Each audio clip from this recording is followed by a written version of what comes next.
Now, your benefit options. You have the health insurance that we spoke of. There's the standard plan and the savings plan. There is the standard plan and the savings plan. Again, that standard plan is the more popular one. That's where you pay a higher monthly premium, but your deductible is less. That savings plan is where you pay that higher dollar amount, that small monthly premium, but you have that high out-of-pocket expense. Notice that third bullet includes prescription benefits. With the standard plan for 2018, if it's just the individual, myself, remember I'm paying the $12 for office visit, which is going to go to $14. My deductible is $445, but it's changing to $490. But the prescription benefits, I go to the pharmacy, it's based on tiers.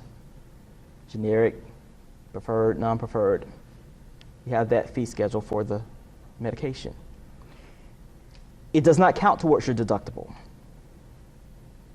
So for my $445, which is going to be $490, prescriptions would not count towards the deductible.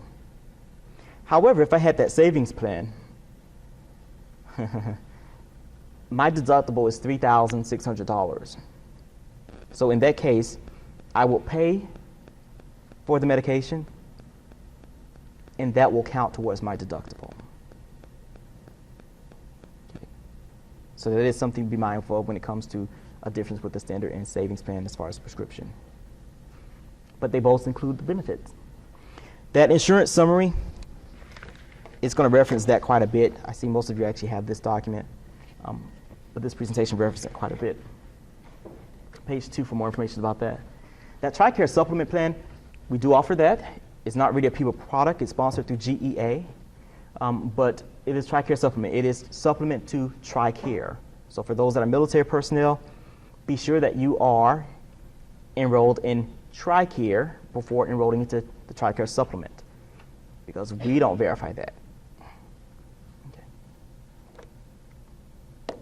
Again, dental insurance, no changes this year. The next change for that will be October of 2019, which will be effective for January 1 of 2020. Okay. Vision care, I think, is a rich benefit. The state vision plan, the benefits include the eye exam, the frames and lenses, contact lens services and materials. I myself, I like my help. Every year I go get new help. But I don't need it. I have a slight astigmatism, so I really can see well, but apparently just not well enough. But that being said, the vision plan is very rich. I actually thoroughly enjoyed that. More details regarding that can be found on page 5 of the insurance summary. And there are some riders to that, such as for those that are diabetic, since they may have to go more frequently, there are riders to that vision plan. If you do not have any vision issues, no corrections, no nothing, lucky you. But that being said, if you have to go for an eye exam, for whatever reason, you just have to go for an eye exam. Maybe your job requires it, maybe it's up for license renewal, then you want to call around and find out if the provider participates in the vision care discount program. Because if so, what they'll do is they'll charge you one flat fee of $60 for your eye exam. Okay. Life insurance. The life insurance that we offer through PEBA is term life insurance, so it does terminate. The optional life, that's the insurance that you have on yourself. Okay. So if someone makes you mad, you're going to go home and you're going to change your beneficiaries to Tim Diamond. Maybe not, but it's worth a try. But that's the insurance that you have on yourself. So if something were to happen to you, whatever amount is going to be paid out to your beneficiary. The dependent life spouse, that is coverage that you have on your spouse. Okay. The dependent life child, again, that's that $15,000 you have on your children. It can be for age 1 to 19.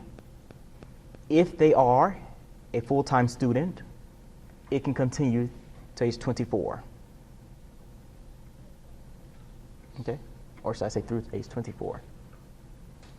Now, I want to mention that what we offer, and I say this often, is term life insurance, because it is not whole life. PEBA, the Public Employee Benefit Authority, does not offer term life insurance.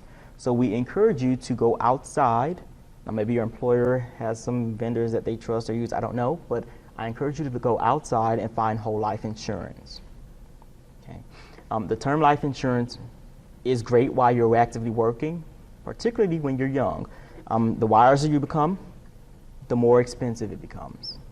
And eventually it gets to a point where it diminishes in value, although those premiums do not. They continue to increase. And eventually it completely disappears. Okay? Now, regarding these life insurances, if you were to terminate employment, you had enough, okay, you're just done, and you were to quit, to terminate employment, you will have the option to convert the optional life policy from term to whole.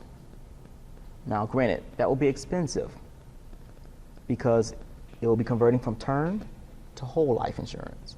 And it's at the rates based on the vendor, which is MetLife. But if you were to terminate employment, you could do that.